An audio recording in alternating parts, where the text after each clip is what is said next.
Hello everyone, welcome back to the channel. Today we are going to make a profile on Hinge dating app. So let's begin.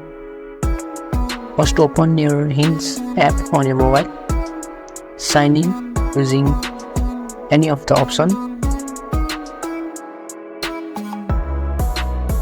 Now enter your basic info.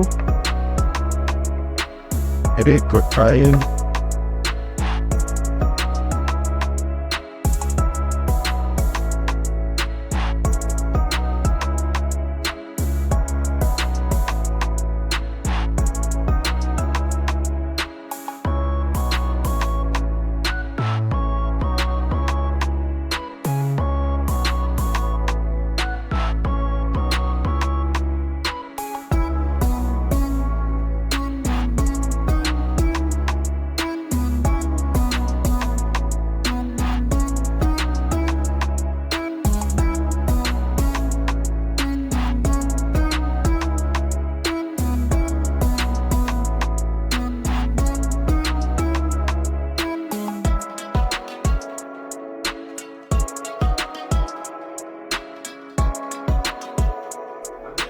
After you have successfully entered all your information, go to the account setting, and here you can make your dating profile.